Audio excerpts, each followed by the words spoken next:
Good morning. Welcome to IOS Online Tuitions. Today we will be dealing with Hindu Succession Act 1956. We will look only at the operational part of Hindu Succession Act which is most common in court halls. Okay. We will look at only that part of it. Okay. So that will cover almost every section of Hindu Succession Act, but let's see. Okay. So now we start with Hindu Succession Act 1956. First of all, we should know when does the Succession Act come into not into force. When does it become applicable? That is what we have to see. So when does it become applicable? Whenever any person dies intestate. This is the most important thing which you should remember. Intestate means what? Without executing a will. Without executing a will. Same way when we do the Indian Succession Act also, anyone who dies intestate, that is without executing a will, Indian Succession Act. But the difference is the religions. Plus Indian Succession Act deals with the will. Okay, testamentary disposition as well. Okay, so here we are seeing that anyone who dies intestate, that is without executing a will. When I say executing a will, it doesn't mean that the person doesn't register a will. Okay, some people have this confusion in their mind. Execution means registration. Not necessarily. Execution means we are executing a document. That means what? We are putting our sign or seal and sign to a particular document. That is known as execution. Okay. So when a person dies intestate means without executing a will in favor of anybody. It can be a stranger, it can be a relative. Am I right? So without executing a will, then Hindu Succession Act will become applicable. Okay. Now, who all come under the Hindu Succession Act? Obviously, anyone who is a Hindu by religion. Let me read section 2.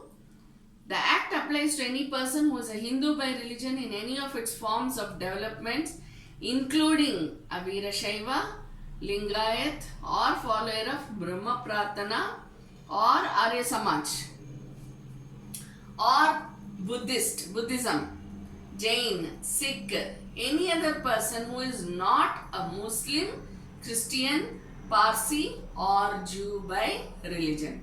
So this very clearly categorizes that anybody who is in any way related to Hinduism, any religion which has sprung from Hinduism, whatever it is known as, then those religions will be covered under Hindu Succession Act.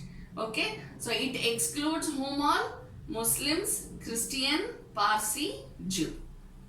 Okay, it also applies to Hindus governed by the Mitakshara and Dhayabhaga law, as also to those in certain parts of southern India who were previously governed by Marmakatayam, Arya Santana and Nambudri systems.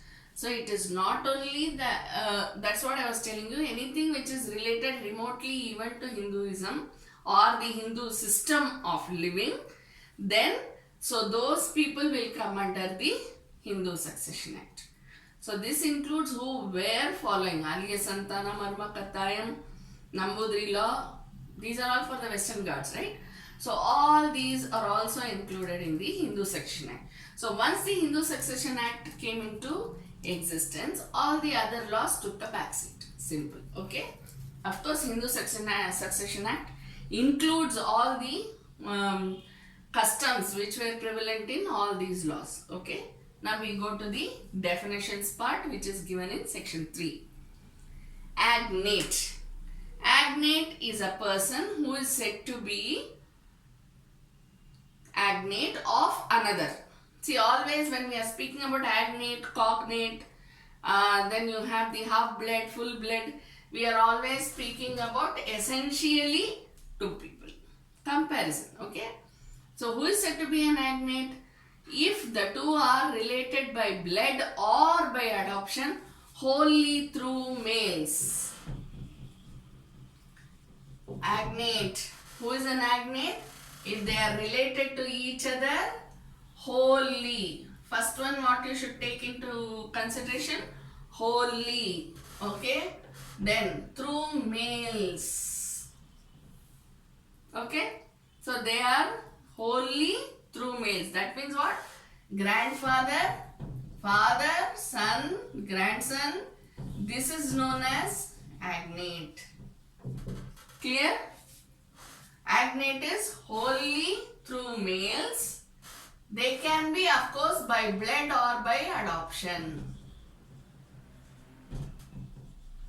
Adopted kids are also legal children, right?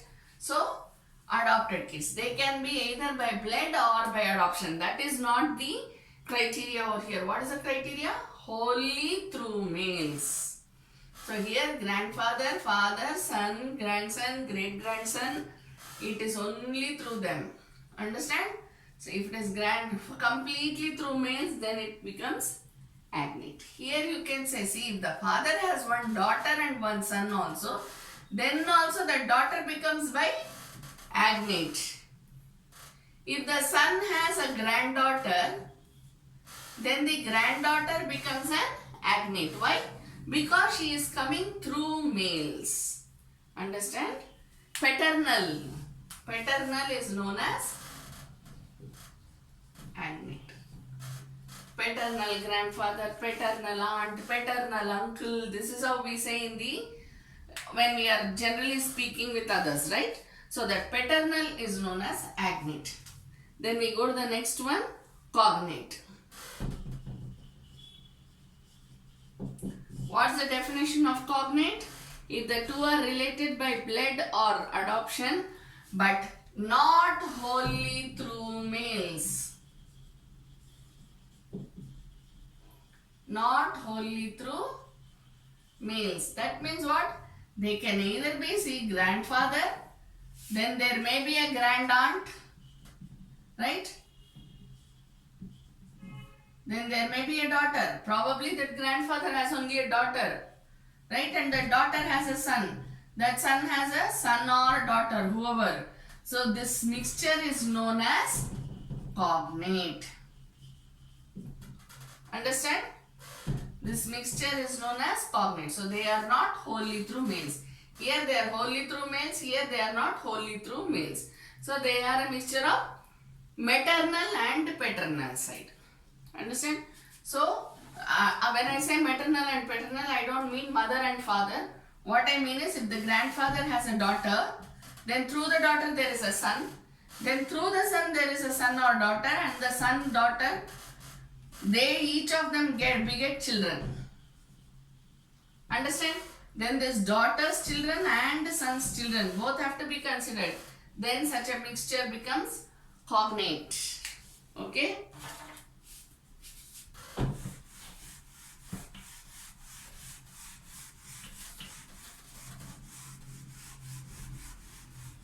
We go to the next section. Full blood, it comes in the same thing, okay? It is the same section. The next definition, full blood, half blood, uterine blood. What is a full blood? Two persons are said to be related to each other by full blood when they are descended from a common ancestor by the same wife. That means what? There is one husband, one wife. Okay? If they beget children, these people are known as full blood. It is out of their legal wedlock. When we are writing our matrimonial cases, how do we write? Child was born out of the wedlock, right? So, anyone who is born out of legal wedlock, first husband, there is only one husband and one wife, then it is known as full blood. And half blood when there is descended from a common ancestor but by different wives. So there is one husband only. Okay, one man, one husband. But there are 1, 2, 3 wives. then he will have children from each of them. Then all these three will be known as half-blood. They will be, whether they are brothers or sisters, they will be half-brother, half-sister. You know, we have such examples in our practical life.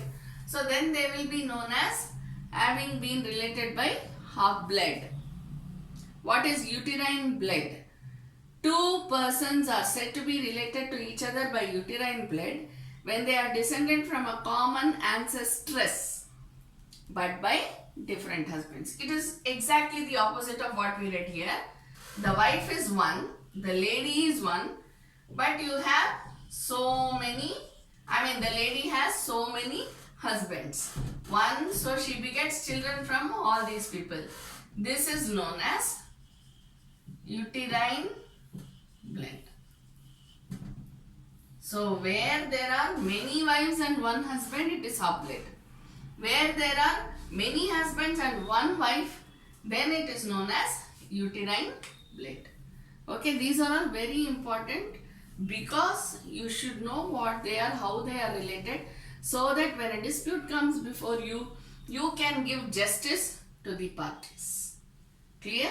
So this is what it is. Then we move on to section 4. Section 4 is the one which spoke about the overriding effect of all other laws. That I have already told you in the beginning. Mitashra, Dayabaga, Aliyasantana, Marmakatayam, everything took the back seat as soon as Hindu Succession Act came into force. Hindu law came into force. Okay. Now we move on to section 6.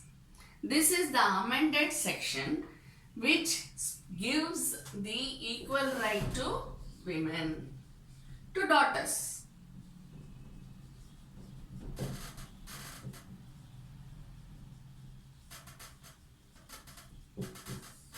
Section 6. As per the Hindu Succession Amendment Act 2005. Okay, under this what you have is all the daughters have equal rights, equal share in the co-personary property, same as the son. Understand? If it is granddaughter, then same as the granddaughter. That is why, you know, I was telling you about coming through agnate relations, cognate relations. Why should we read all these things? So that you should know how they have descended. How they have descended, it is there in the schedule. It is separated into class 1 heirs and class 2 heirs. Okay. So you should know who is cognate, who is agnate. Very important. Half blood, full blood, of course all of us know. Uterine blood, the difference between uterine blood and half blood. Okay. It is very, very important. Okay. Now we come back to section 6. Amendment Act. As per the Amendment Act, equal rights are given to daughters. I will give you the main one sentence. Why this is so. Okay. Under this section 6 Amendment Act, what was done away with was the doctrine of pious obligation.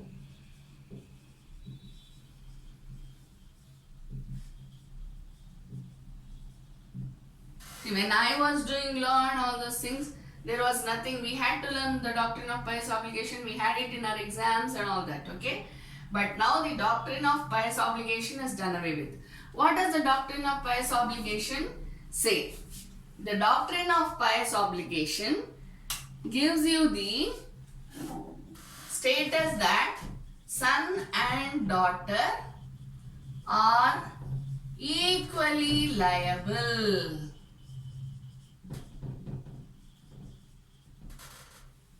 Understand? Son and daughter are equally liable, whatever it is. See, daughter is getting equal share in the property, so that becomes a profit, am I right? That's an income, whatever, however you treat it. So that is a positive, right? So she should have equal something in the negative side also. Therefore, the doctrine of pious obligation was taken away. What was done was, doctrine of pious obligation, what does it say? Only the son is liable. Son, grandson, great-grandson, right? Only they are liable for the debts and liabilities of the father. This is how the Hindu Succession Act was. Understand? Son, grandson, great-grandson, whoever, but all the males in the family. They were the ones who were responsible to repay the debts and liabilities of the father. Understand? But now that the section 6 says that equal right is given to the daughters, doctrine of pious obligation was done away with. Now the daughters are also equally liable for the liabilities and debts of the father. Understand? They will get a property also. They will be involved in it will be equally distributed probably between the son and daughter for liabilities. Understand? So this is how it is, more like a partnership that is being working. So under this Amendment Act, daughters got equal liability and equal share in the co-personary property. Okay, by birth, see, as per Mitakshara law, what is it? As per Mitakshara law, once a person is born in a family, the person automatically becomes a co-partner.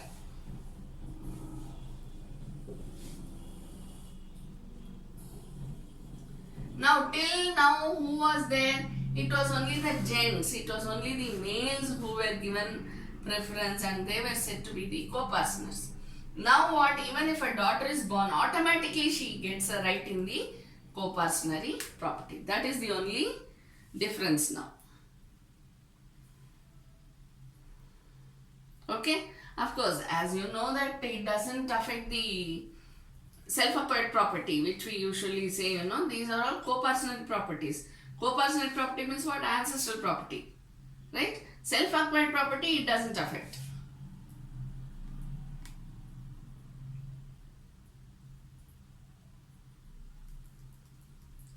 We go to general section 15 now. Section 6, this is what you have to, if you have to, see when you are getting it in an essay type answer, when you are getting a question in your mains exam, explain section 6 of Hindu Succession Act briefly. You have to put in all this cognates, agnates and all that. You don't have to write the definitions, okay? What I am trying to say is, first you start with the Hindu Succession Amendment Act 2005 was passed on 20th December 2005. You have to write all that and then you start. As per the previous Hindu Succession Act 1956, this was the position of the females. Okay, why? Because there was the doctrine of pious obligation. Therefore, they didn't have equal rights in the property.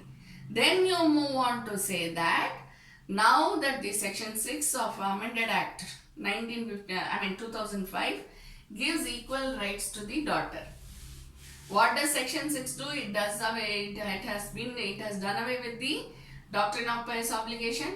It has done away with the rights of the males alone over the co-personal property. It has given equal shares to the daughters as well over the co-personal property. So these explanations you have to give. While writing, you can write about Mitakshara law, what it says. Understand? And then you can tell about the Amended Act. Doctrine of pious obligation, you have to write. What does it mean? What does doctrine of pious obligation mean? I was explaining some time back. All these, if you put it in clear paragraphs, your main answer will be good. Okay? It looks very small actually. But the main points are only these. So around these you will have to take your answer. Write your answer. Okay? But don't write whatever is not necessary. That will be like you'll be losing your marks. So don't do that. Now we finish with section 6. We go on to the next important one, section 15. What does section 15 say? General rules of succession in the case of female Hindus.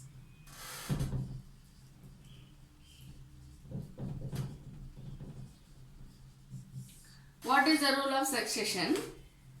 In case of female Hindus, see now male dying intestate, we know how it is. Equal share has to be given to sons and daughters. We know this, right? So what about the female Hindus? If they die intestate, then what to do? Why this provision is given? Because of section 6. Section 6 says female also get the equal share. Therefore, you have to read the section 15. See, if she gets a share, equal share, then what is she going to do if she dies intestate? How will it come down? How will it go to the others? Right? So that is given in section 15. General rules of succession. In the case of female Hindus, the property of a female Hindu dying intestate shall devolve according to the rules set out in section 16. So what does section 16 say? Now we read section 6, we read section 15, we read section 16. Firstly, upon the sons and daughters, including the children of predeceased son or daughter and the husband. So first, whom will it go to? Sons, daughters, husband.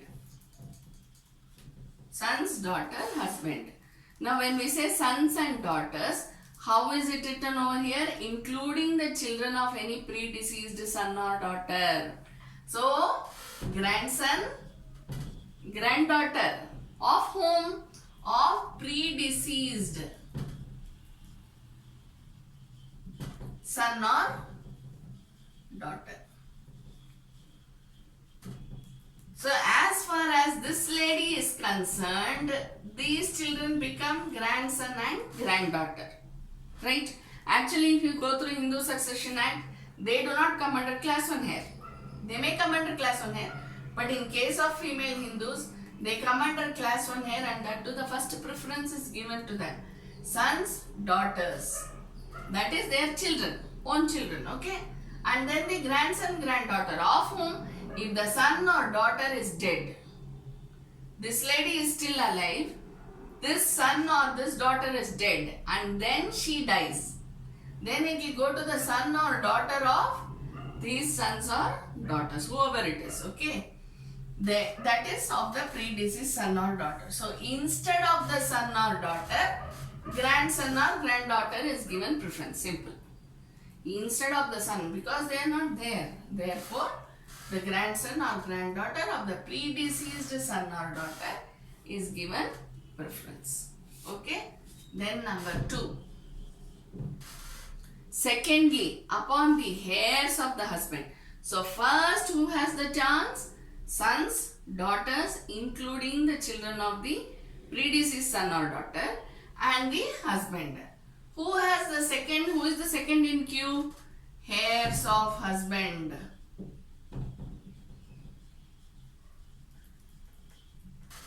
Who are heirs of husband? Obviously children. Their own children, right? From her it goes to this husband. Sons, daughters, husband, okay? So from this it will go to husband. Now we are going to the husband part, right? So from the female Hindu dying intestate it goes to the husband. From husband to whom does it go? It goes to the heirs of the husband. Who are the heirs of the husband? Obviously the children of the husband. If the children are predeceased, you have to analyze, okay? Everything will not be there in the textbook. If the children are predeceased, then the grandson, granddaughter.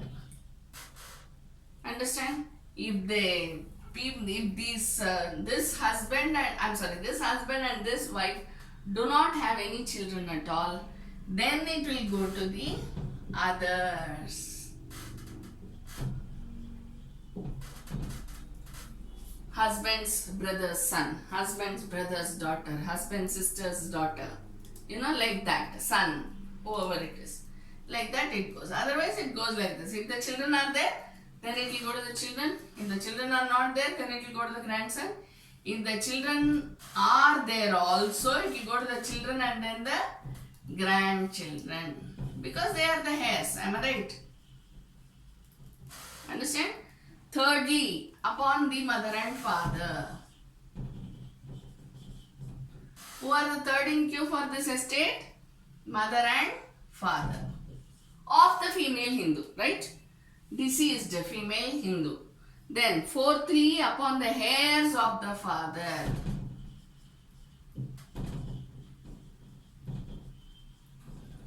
So heirs of the husband is given preference over heirs of the father. Heirs of the father comes fourth in queue. This father, the lady's father. That may mean his uncles, aunts, right? The deceased lady's uncles, aunts, or their children, cousin sisters, cousin brothers, right? So that will be paternal. Paternal cousins, aunts, uncles, etc. Then fifthly, it will go to, fifthly is lastly, okay? Upon the heirs of the mother. Which mother? Mother of the lady dying? Intestate. So lastly, it will go to heirs of the mother. Which side will it come to? It will come to the maternal cousins, maternal aunt, like that. Okay, so this is the hierarchy in which you have to decide the dispute. If at all there is an intestate, there is a dispute where you have a case involving a female Hindu dying intestate, then how will her property be distributed? First it will go to these people. If they are not there, it will go to the second. If they are not there, it will go to the third. If they are not there, fourth, then fifth. Understand? So while looking at the dispute, you have to decide how it will be. Okay? There is a rider to this. Notwithstanding anything contained in subsection 1. This is subsection 1. Any property inherited by a female Hindu from her father or mother shall devolve in the absence of any son or daughter of the deceased, including the children of predeceased son or daughter, not upon the other heirs referred to in subsection 1 in the order specified therein, but upon the heir of the father.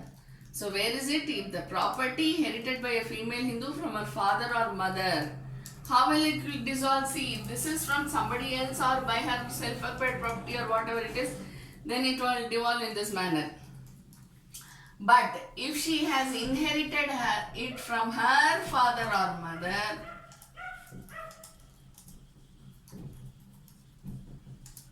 then it shall directly go to number 4, right? Heirs of the father, heirs of the husband.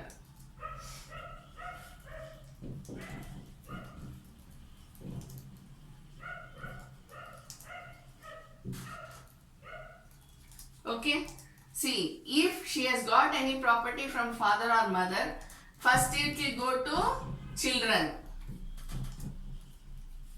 or children of predeceased children.